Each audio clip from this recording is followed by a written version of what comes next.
Munculnya konsep The Great Reset di tengah pandemi COVID-19 bertujuan untuk menciptakan ekonomi yang lebih berkelanjutan dan adil. Namun, di balik harapan tersebut, terdapat keraguan mengenai dampaknya terhadap masyarakat yang menciptakan tanda tanya di kalangan publik.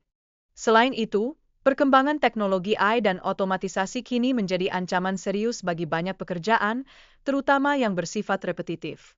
Diperkirakan, sekitar 85 juta pekerjaan akan hilang dalam beberapa tahun ke depan, sebuah angka yang menimbulkan kekhawatiran di berbagai sektor. Lebih lanjut, kesenjangan antara orang kaya dan miskin semakin melebar akibat kemajuan teknologi. Orang kaya cenderung semakin kaya, sementara mereka yang berada di lapisan bawah semakin sulit untuk bertahan hidup, menciptakan ketidakadilan sosial yang semakin nyata. Di sisi lain, perubahan pola kepemilikan saat ini mencakup sewa barang, seperti elektronik dan properti, yang dianggap lebih praktis oleh generasi muda. Fenomena ini mengarah pada preferensi untuk menyewa daripada membeli, menciptakan tren baru dalam cara masyarakat mengelola aset. Namun, peningkatan harga sewa properti dapat memberikan dampak negatif bagi penyewa yang tak memiliki kendali atas tanah. Akibatnya, hal ini menciptakan ketidakpastian jangka panjang bagi generasi muda yang berusaha untuk membangun masa depan yang stabil. Sementara itu, implementasi mata uang digital oleh bank sentral, termasuk proyek CBDC, bertujuan untuk memudahkan pengawasan transaksi pemerintah terhadap masyarakat. Tindakan ini menandakan adanya pergeseran besar dalam sistem keuangan global yang patut diperhatikan. Meski CBDC atau Central Bank Digital Currency dapat meningkatkan transparansi, hal ini juga menimbulkan risiko pengawasan yang mengancam privasi pengguna. Perdebatan mengenai keseimbangan antara keamanan dan privasi ini semakin hangat di kalangan masyarakat global.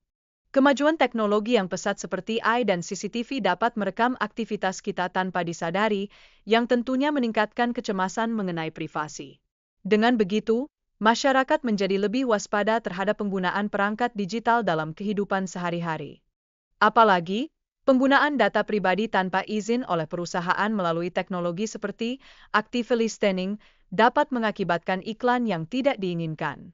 Fenomena ini menunjukkan bahwa menjaga privasi dalam era digital menjadi semakin sulit dan kompleks.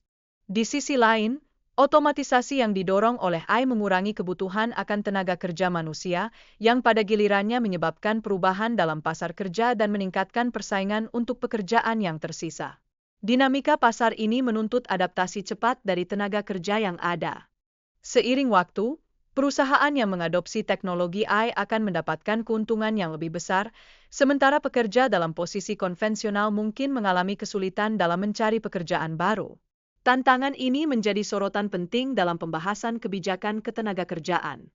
Dengan demikian, perubahan teknologi ini tidak dapat dihindari dan akan terus berkembang, memaksa individu untuk beradaptasi agar tetap relevan di pasar kerja masa depan yang semakin kompetitif.